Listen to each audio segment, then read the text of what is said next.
Hey everybody, it's Grayson. Welcome back to the channel, and I hope you're having a great day. Today I'm going to discuss how I played the balance transfer game, and I won. And if you've never heard of what the balance transfer game is, I'll describe it to you. But if you've never heard of what a balance transfer is, it's basically a credit card company incentivizing you to move one debt over to their card in order so they can have the debt. Now, the way they do this is by basically giving you a 0% interest or a very low interest rate for a fixed amount of time for a small fee. This fee typically is a percentage or a fixed dollar amount. But these can be quite effective if you're trying to get out of debt. I'm going to explain that in this video today because I used this game, as I like to call it, over the course of 4 years, and it saved me thousands of dollars in interest. Before I get started, it would be awesome if you like this video and subscribe to the channel. It would really help out. And let's go. So I was scrolling through YouTube Shorts the other day and a video came up from my buddy George from the Ramsey Solutions team. Now, I don't actually know George personally, but him and I think a lot alike. We don't have the same agreeing philosophies on how you get from A to B, but we both want to get people from A to B and then eventually to C. We want people to start paying off debt, we want people to pay it off, and then we want them to grow their wealth. So we agree there. We just don't agree on how you get there. There are a lot of ways to get there, and he is very Ramsey oriented, as he would be, and I find that you should be able to use all the tools to your advantage if you know how to do so. So that's what I share here. But if you haven't watched that clip, here is a little bit of it right here, and we'll talk about it right after it's done. So on the surface, balance transfers can seem like a good idea. But to be clear, the only thing a balance transfer does is move debt around. This is like when you clean your house for people before they come over, but all you really did was stuff a bunch of crap in the closet. This is a temporary solution to a bigger problem. It doesn't actually get rid of your debt, which is the root problem here. And balance transfers give you this false sense of security because you feel like you've taken care of the problem, when in reality, all you did was draw out the amount of time you're going to be making payments. Okay, so George is basically saying balance transfers are a lot like you cleaning your house for somebody to come over. You take your debt and you move it over to another company, just like you take your dirty house and your laundry and you shove it in the closet. It's not getting rid of the problem, you're just moving it from one place to another. And balance transfers are moving debt. That's exactly what you're doing. He's not wrong there. And for some people, it might give you a false sense of security. True, but they also can be very effective tools. How do I know? I used it. I used them several times over the course of 4 years in order to pay down debt, and it saved me thousands in interest. So here's how a balance transfer works in general. A credit card company will typically reach out to you. If you have a credit card with available balance, they love trying to get another balance over because they realize if you don't pay off that amount, they then start charging you interest, and then they get that money. So companies are fighting each other trying to get your credit card debt.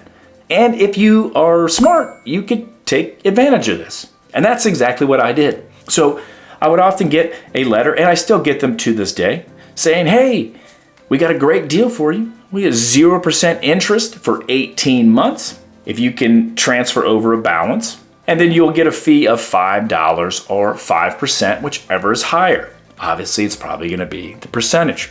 Now, when I was doing this back in between 08 and 2012, a lot of times it was like 3%, so it wasn't too bad. I even got some that were down at like 1.5% because I talked the fee down. I just gave them a call and I asked them to drop the fee because they wanted that money. Doesn't hurt to ask, right? So right now they're about 5%. That's what I've been seeing, at least on mine. Now, you have to have okay credit, or it's even better if you have good credit to do this, but it also doesn't hurt just to ask. If you already have an open credit card that has available balance on it, you can do this. Now, what I don't think you should do is that you don't transfer balances to cards and then that fills up all the available credit, because that's not great for your credit score. But in the end, if you're trying to get out of debt and this works for you, just do it. You can get your credit score back up after you pay down the debt. So basically what you're doing is you're moving your debt from one credit card company. Let's say if mine's with Chase, and then I'm moving it over to American Express. So American Express says, hey, here is 0% interest for 18 months on whatever you pull over in a balance transfer. let's say we're going to do $10,000. So we pull over $10,000, we pay 5%, which is $500. This is a one-time fee. So now your balance is $10,500. But what you're effectively doing during this time is that there's no interest being charged on a daily basis. There's no average daily interest being charged. There's no APY being charged for those 18 months. So any payments that you make go directly towards the principal. It's not paying towards interest. That's the key. Now, the beauty of it is that you transfer only over what you can pay off. This is an effective debt paying off tool if you do it correctly. So you take $10,000. Let's say you're focusing on paying off $10,000 in the 18 months or whatever. Most of them are 12 months to 18 months. If you can get 18 months, go for it. So let's say, all right, I'm going to pay $10,000 off, but you have a 20% interest rate on your current amount. Well, basically what you're doing is you're wiping out that 20% interest rate and replacing it with a 5%. But it's not even 5% because that's 20% APY per year. Then it's only 5% for 18 months. That's a big difference. So you are effectively saving yourself, easy math, 15%, but you also could be saying, hey, I'm saving myself even more than that. So that's a lot of money. That's easy money to get back in your pocket. But the key to this game is that you have to pay that money off in the 18 months. Never transfer over anything more than what you can pay. Now, I did this game because I knew I was focusing on trying to pay off debt. So I was laser focused on paying that money off. Anything extra that I made was going towards that debt. So I used balance transfers. And what I did, when one was done, I actually would go back to the old company that I transferred the balance from, let's say in this case, Chase, and I would ask for a balance transfer promotion and see what they would come up with. Oftentimes, they want you back. They want to make that money back, right? Because you already just pulled that money and you paid off that card, basically. So, or you paid off a big chunk of it. So you would see if they would take you back. Now, since I had several credit cards, I could do this in basically a rotation. And then there were often times where a new credit card would come across my mail and would be 0% and a low fee, and I would do it with that. So the way it was done is I would just keep, after one was paid off and done, the balance transfer was it's all gone, there goes $10,000, I would focus on moving over another amount to another card. So basically, you're pulling down your interest rate from, let's say, 20% down to the 5% one-time fee. So people think for some reason that you're getting charged a fee, but no, what you're doing is you're effectively reducing your interest rate for that whole period of time. Now, balance transfers are not meant to just push money around here and there in order to get a short-term low rate. That's not a great idea. One, you're just going to be paying fees, but you're only getting a short-term fix, and it's not going to sustain you because you're going to owe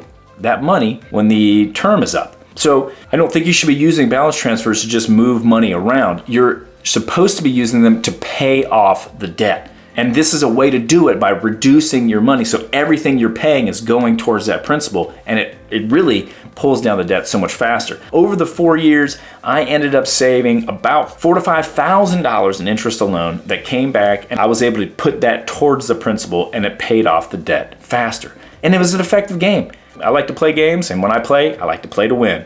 There's nothing wrong with using tools at your disposal, right? And that's all a balance transfer is. It's a credit card tool that you can use, especially if you have debt. You just have to use it wisely. Here's something I kind of like to wrap it in. I dabble with woodwork. It's kind of something that allows me to get away from business for a little bit.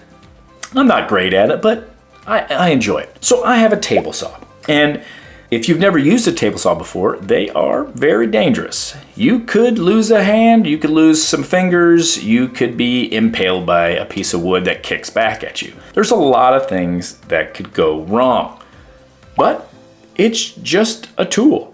And you can buy this tool at any big box store or local hardware store. Anybody can buy a table saw as long as you have the money for it. Just like anybody can get a credit card, as long as you have okay or somewhat okay credit, you can get a credit card. And that credit card can be used to go buy things. And that table saw can be used to cut wood. But if you don't bother to learn how to effectively use the table saw or the credit card, you could really do some damage. One, you can do physical damage to your body.